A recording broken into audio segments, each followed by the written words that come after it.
বাংলা সাহিত্যকে বিশ্ব দরবারে তুলে ধরেছেন যে কজন সাহিত্যিক, তাদের মধ্যে রবীন্দ্রনাথ ঠাকুর অগ্রগণ্য। তার গান, কবিতা, গল্প, প্রবন্ধ, উপন্যাস, নাটক সবখানেই বাংলার প্রকৃতি প্রবলভাবে উপস্থিত। তিনি তার লেখার মধ্য দিয়ে ফুটিয়ে তুলেছেন প্রকৃতি ও মানুষের আবেদন। বিশ্বকবির প্রকৃতি প্রেম নিয়ে আলোচনার জন্য আজ উপস্থিত আছেন দুজন প্রখ্যাত রবীন্দ্রসঙ্গীত শিল্পী, শামা রহমান এবং ফাহিম হোসেন চৌধুরী। কেমন আছেন আপনারা? আমরা আজকে বসেছি বিশ্বকবি রবীন্দ্রনাথ ঠাকুরের জন্মদিন উপলক্ষে আলোচনার জন্য। আপনারা দুজনই বহু বছর ধরে গান করছেন, নানা বিষয় নিয়ে নানা কথা বলছেন। নিশ্চয়ই আজকে আপনাদের কাছ থেকে একটু শুনতে চাই, বিশেষ করে প্রথমে আপনাকে আমি প্রশ্ন করছি, প্রকৃতির সাথে বিশ্বকবির যে আত্মিক সম্পর্ক সেটি কিভাবে তার সাহিত্যে ফুটে উঠেছে? আমরা কবিগুরুর তার লেখা গান রচনা যদি আমরা পড়ি, ওখানেই বোঝা যাবে যে কবিগুরু এই প্রকৃতির সাথে নিজেকে এমনভাবে মিলেছেন যে তার ভিতরে ভাষা ভিতরেই আমরা প্রকাশ করতে পারি। আমরা যেমন বর্ষা যখন আসবে, যখন বৃষ্টি পড়ছে, তার ভিতরে প্রকৃতির সাথে কোনো সম্পর্ক না থাকলে তো ওনার ভিতরে যে চাওয়া সেটা তো উনি ফুটিয়ে তুলতে পারবেন না। এখানেই আমরা মনে করি প্রকৃতিকে উনি এমন ভালোবাসতেন যে 6 ঋতু আমাদের বাংলার প্রত্যেকটার ভিতরে আপনার তা মানে এত গভীরে এবং এত সুন্দর সুন্দর গান লিখেছেন, এখানে বোঝা যায়। তেমন কাব্য, বই সব কিছুই রচনাতে আমরা পাই। আবার শুনবো আপনার কথা। শামা রহমান, রবীন্দ্রনাথ ঠাকুরের বহুমাত্রিক প্রকৃতি প্রেম নিয়ে আপনার কাছে জানতে চাই, আপনি একটু বলবেন। নিশ্চয়ই। আজকে আমরা এত সুন্দর একটি অনুষ্ঠানে অংশগ্রহণ করছি, রবীন্দ্রনাথের 165তম জন্মদিনে এই আয়োজন চ্যানেল আয়ের। রবীন্দ্রনাথ তার পূজা পর্যায়ে লিখেছেন গান অসাধারণ, কিন্তু তার যে এই প্রকৃতি প্রেম আমরা দেখতে পাই তার গানে, তার কাব্যে, তার প্রবন্ধে, সব জায়গায় আছে। কিন্তু সেটা শুধু কাব্য না, তিনি আমরা যেটা অনুভব করি সেটা আমরা কিন্তু সেভাবে প্রকাশ করতে পারি না, শব্দ চয়নগুলো আমাদের সেভাবে হয় না। কিন্তু তিনি আমাদের জন্য সেই গান লিখে গেছেন, যেটা আমাদের সবারই মনে হয় যে এটা আমার কথাটা উনি কীভাবে লিখলেন, মনের কথাটা, মনের গভীরের যেই। তো তার এই প্রকৃতি প্রেম, তিনি মনে করতেন যে প্রকৃতি মানুষের বন্ধু এবং বিধাতার সঙ্গেও প্রকৃতির এই যে একটা মিলন, তো এগুলো আমরা তার প্রত্যেকটা গানে পেয়ে থাকি, রচনায় পেয়ে থাকি। আর এই যে নানা ধরনের সাহিত্য কিংবা গান সব কিছু মিলিয়ে প্রকৃতি, পরিবেশ এবং জলবায়ু সব কিছু মিলিয়েই কিন্তু রবীন্দ্রনাথের অনেক বেশি উনি গভীরে গিয়ে এই রচনাগুলো করেছেন। যেটা আপনি একটু আগে বললেন যে আমাদের কথাই উনি বলেছেন, আবার অনেক দূর পর্যন্ত উনি দেখতে পেয়েছেন। এই যে দূর পর্যন্ত, অনেক দূর পর্যন্ত দেখতে পেয়েছেন এবং সেটা যে আমাদের নানাভাবে সেই মেসেজগুলো দিয়েছেন প্রকৃতি পরিবেশ নিয়ে, সেটা নিয়ে একটু বলবেন। তিনি সবসময় যেটা মনে করতেন যে প্রকৃতি এবং মানুষ কিন্তু একইভাবে মানে পাশাপাশি চলতে থাকে, এবং আমাদের মনে যে দুঃখ, যে বেদনা অন্তরে, সেটা কিন্তু প্রকৃতিরও তাই। ও তাদের আনন্দ, প্রকৃতি যখন খুশি থাকে তখন আমরা নানা ফুলের গন্ধে বিভোর হয়ে যাই, আবার যখন ক্ষেপে ওঠে তখন সেই প্রচণ্ড গর্জনে আসিল একই দুর্দিনও। তেমনভাবে তিনি লিখেছেন এবং নিজের সাথে মনে হয় এখন আমার এই গানটা ভালো লাগছে কেন? কারণ আমার মনের সঙ্গে মিলে যাচ্ছে, এবং তার মনেও কিন্তু সেইভাবেই তিনি অনুভব করেছিলেন এগুলো, প্রত্যেকটা মুহূর্তগুলোকে নিজের করে।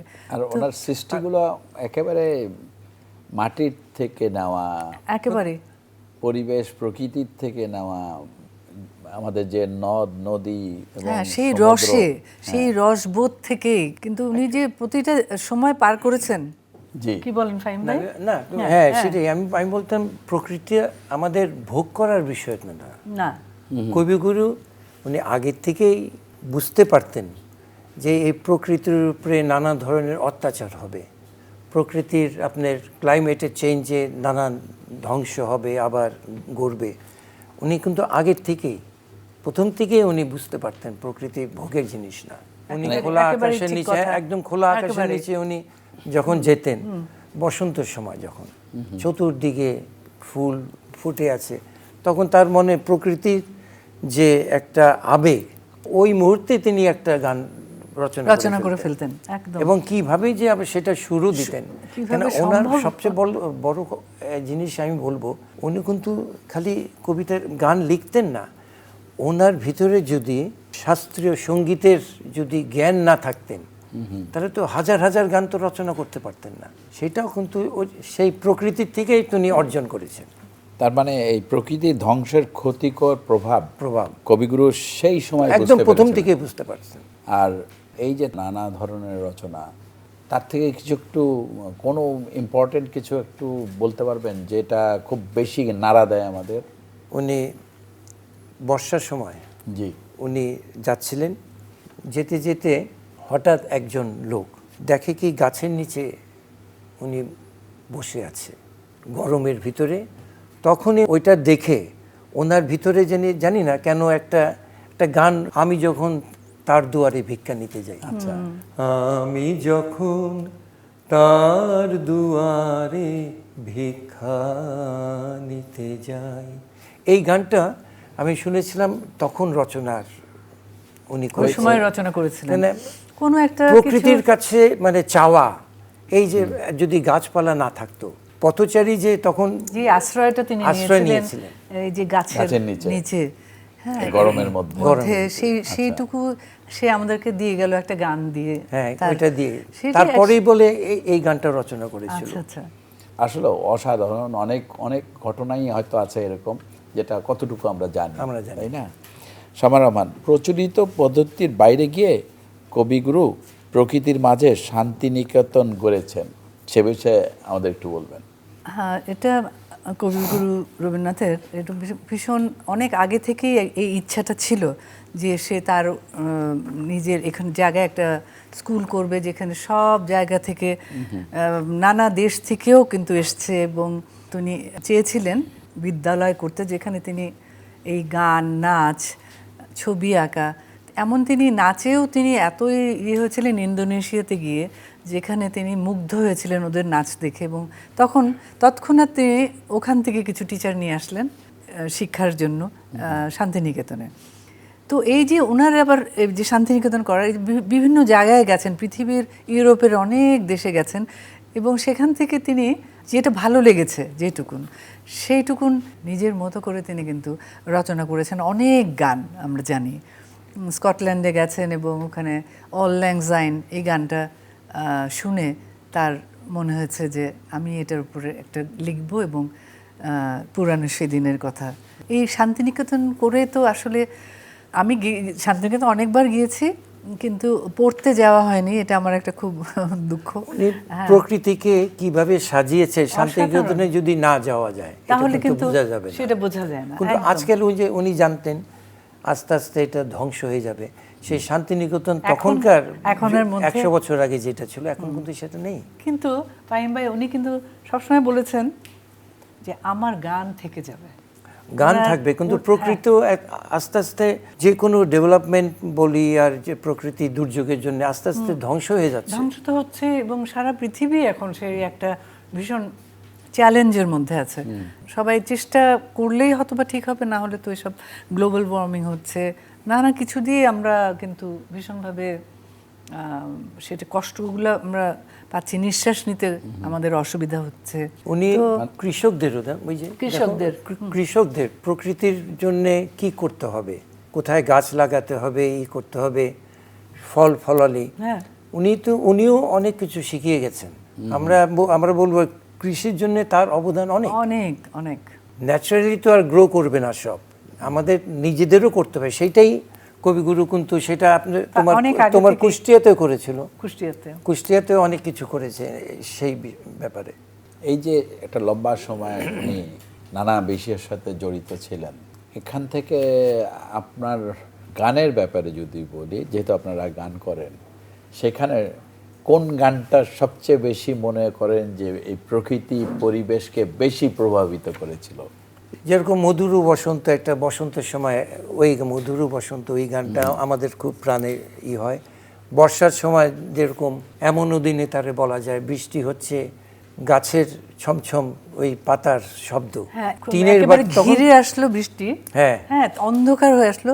আমার গানটা মনে হলো, ছায়া ঘনাইছে বনে বনে, গগনে গগনে ডাকে দে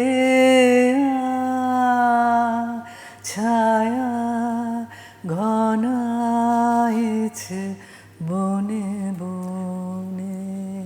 বাহ, এই দেখেন, এই যে একটা এই ছবি। গানের ভিতরে কথাগুলির সাথে তো প্রকৃতির একটা একদম আমার তাই মনে হচ্ছিল যে গানটা খুব মনে আসছিল বারবারই, যে ওই ছায়া, ওই অন্ধকার দেখে এই বৃষ্টির গানই কিন্তু বেশি মনে হয় আমাদের বসন্তে। তো সেরকম প্রকৃতির গান। সাথে উনি ওইটা দেখতেন যে গরুর গাড়ি যাচ্ছে, তখনও তার একটা গান, গ্রাম ছাড়া ওই রাঙা মাটির পথ আমার মন ভুলায় রে। এটাই যে চমৎকার। এটা এই যে বাউলের সুর, এই যে মাটির সুর, উনি কিন্তু প্রকৃতির সাথে যদি ওনার অন্তরের এতটা মিল যদি না থাকতো, এই বাউলাঙ্গের গানও তো তার ভিতরে আসতো না। কালচারাল দিক দিয়ে আপনার সেটাই, প্রকৃতির একটা সাথে মানুষ কিভাবে কেন এটা করতে এখন পারে? তখন তো এত বাড়ি ঘর ছিল না, আপনি যেদিকে তাকাবেন গাছপালা, ওখানেই তো লোকের মন। যেরকম এমন দিনে তারে বলা যায়, এমন ঘন ঘোর বরিশায়, এমন দিনে মন খোলা যায়। উনি যখন বাড়িতে বসেছিলেন কিংবা গাছের তলায় ছিলেন, তখন বৃষ্টি নামার পরে একই মানে ওনাদের ভিতরে যে কি বুদ্ধি ছিল, এটা আমরা আমরা আমাদের কেউ পক্ষে এটা ভাষায় আসলে প্রকাশ করতে বোঝাটা পারবো না। খুব খুব খুব না, ঈশ্বর প্রদত্ত ঈশ্বর প্রদত্ত, কিছু ঈশ্বর ক্ষমতা তো প্রদত্ত ছিল, নিশ্চয়ই তাই নিশ্চয়ই, না? না হলে তো এত বড় কবি এটা হতে পারতেন সম্ভবই না। না, সম্ভবই না। শিক্ষাগত যোগ্যতা কি, কিন্তু দেখেন ওনারটাই আমরা ডক্টরেট করতেছেন ওনার লেখা দিয়ে। আচ্ছা, আপনার কাছে আরেকটি প্রশ্ন আছে আমার। প্রকৃতি সংরক্ষণে কবিগুরুর আদর্শকে আমরা কিভাবে ধারণ করতে পারি?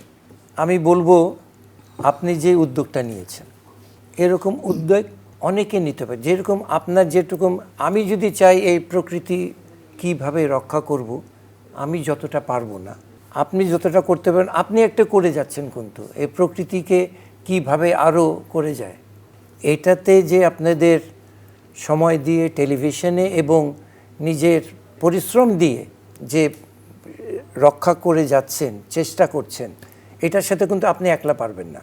আমাদের প্রতিটা মানুষের, প্রতিটা নাগরিককে সচেতন হতে হবে। আমি বলবো সরকারকে আরও মনোযোগ দিতে হবে প্রাথমিক অবস্থাতে।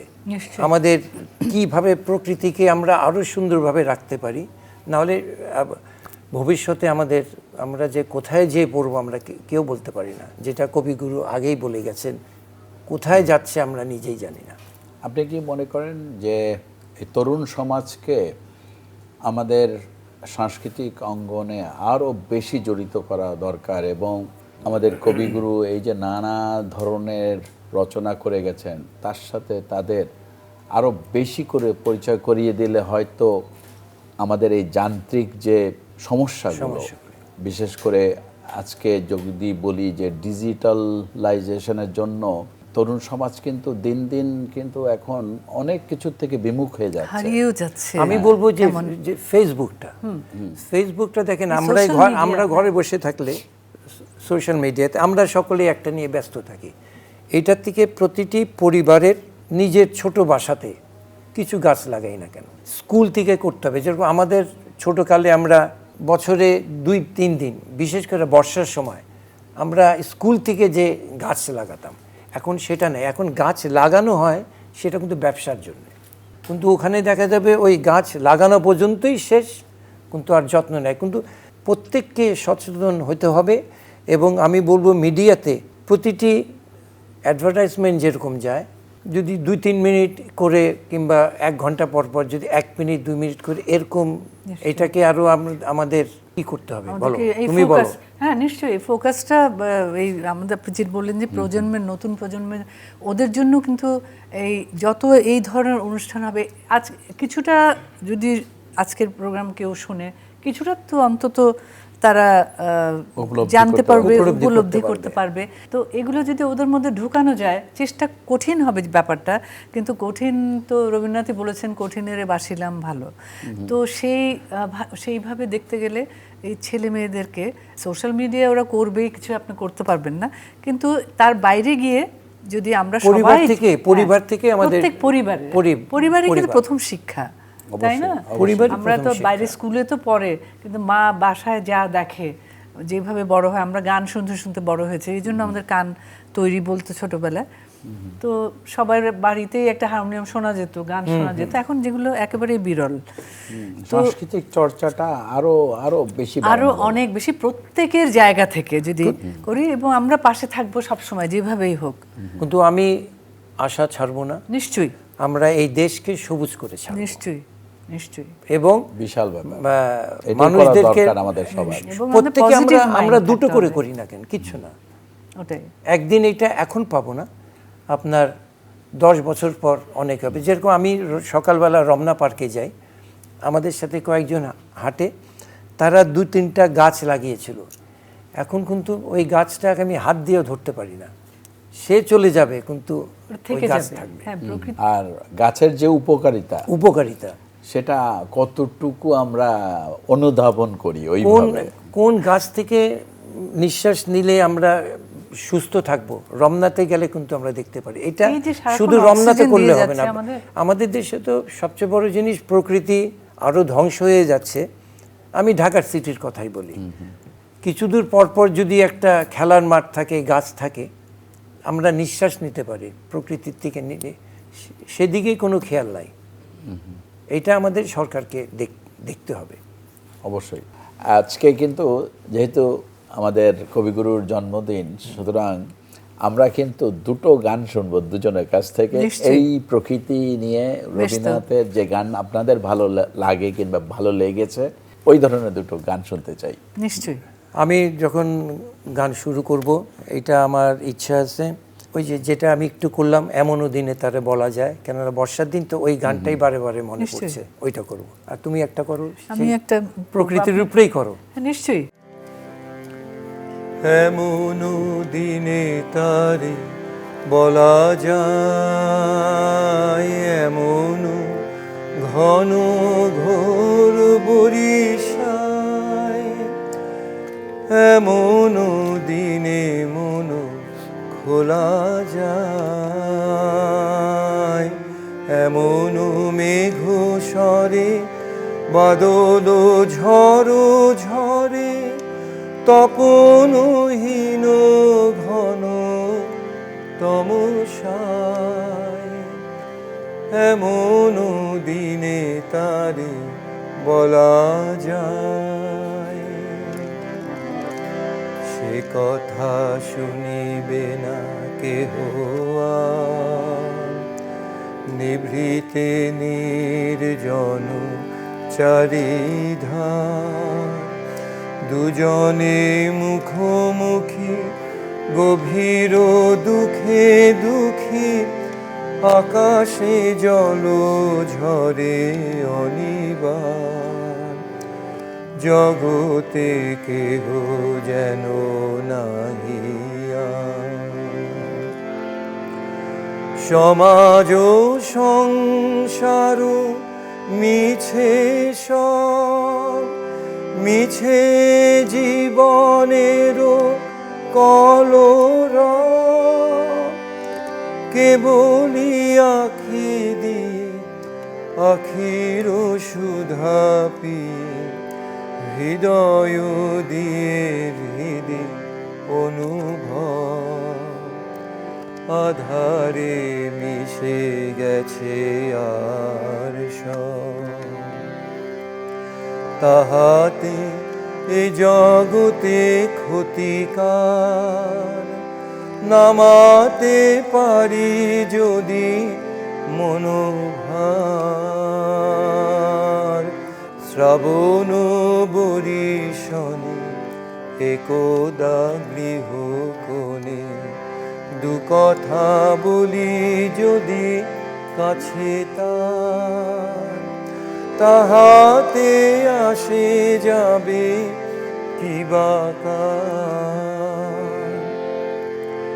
ব্যাকুল বেগে আজি বহে যায়, বিজলি থেকে থেকে চমকায়,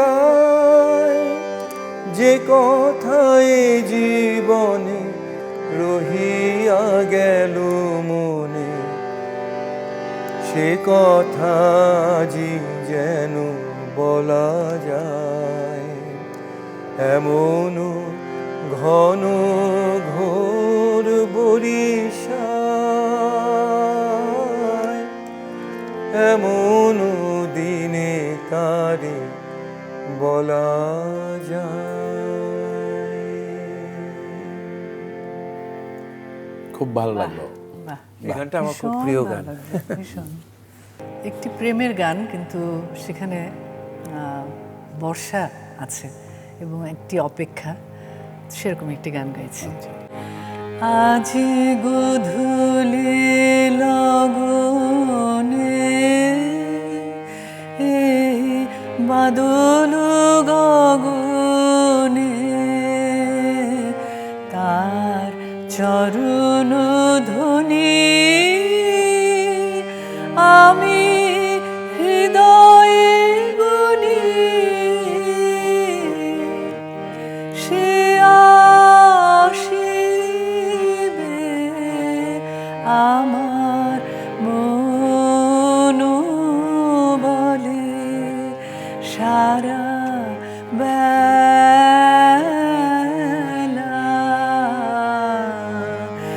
অকারণ পুলকে আখি ভাসে জলে, আজি গধূলি লগনে অধীর পবনে তার উত্তরে দূরের পরশন দিল কি রজনী গন্ধার পরিমলে,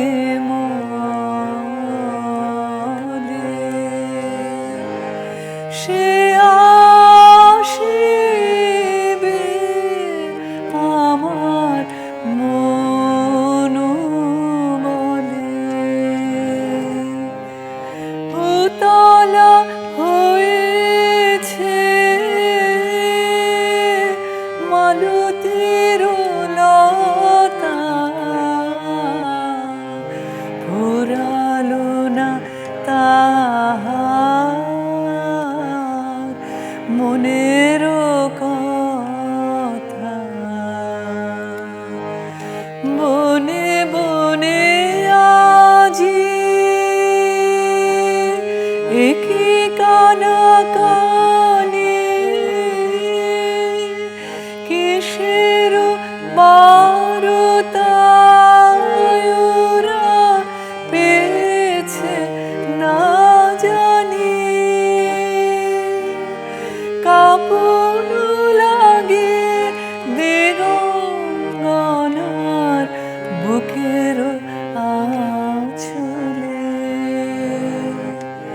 সে আসিবে আমার মন বলে আজি গধূলি লগনে। চমৎকার, খুব ভালো লাগলো। এই গানটা খুব এত গানটার মধ্যে এত রোম্যান্স আছে, রোম্যান্টিক এবং এই যে বর্ষার মধ্যে কথাগুলি দেখ কথাগুলা কি যে অপূর্ব বাণী এবং তার শুধু সাথে আমি সেই বলবো সুর। যে শুধু যে এই গানটা না, সব গানেরই এত ডেপথ, সেটাই প্রতিটি গানে তার একটা কোনটা বাদ দিয়ে দর্শন কোনটা বলবো বলা যায় না। বলা যায় না। এই যে যখন জিজ্ঞেস করেন অনেকেই যে কোন গান প্রিয়, এটা তো বলতে পারবো না, কারণ মুহূর্তের গান আমরা সবগুলো এটাই- গানেরই ভিন্ন ভিন্ন মাত্রা। একদম এটাই আমরা একটা যেটা করি, আমরা যারা গান করি শিল্পীরা, সকলের গলায় সব ধরনের গান তো ভালো লাগে না, তখন আমরা চুজ করি কোন গানটা আমার জন্য ভালো, কোন গানটা ওর জন্য ভালো, সেটাই। ভাগ করে নিই আমরা।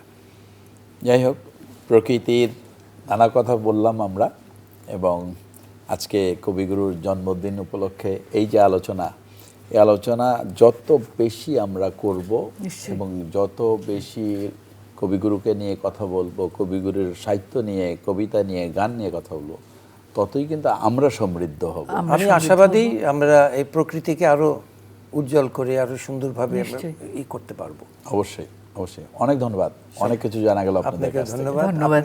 চ্যানেল আইকে ধন্যবাদ। চ্যানেলাইকে অবশ্যই। শুধু দর্শক, রবীন্দ্রনাথ ঠাকুরের সাহিত্য, দর্শন ও জীবন চর্চার মূল উপাদান ছিল প্রকৃতির প্রতি গভীর প্রেম। তার দৃষ্টিতে প্রকৃতি কেবল নান্দনিকতা নয়, বরং মানব জীবনের অবিচ্ছেদ্য অংশ।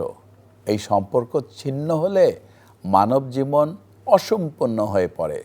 বিশ্বকবির প্রকৃতি প্রেম সকলের মাঝে ছড়িয়ে যাক, এই কামনায় শেষ করছি আজকের অনুষ্ঠান। আপনারা সবাই ভালো থাকুন, সুস্থ থাকুন।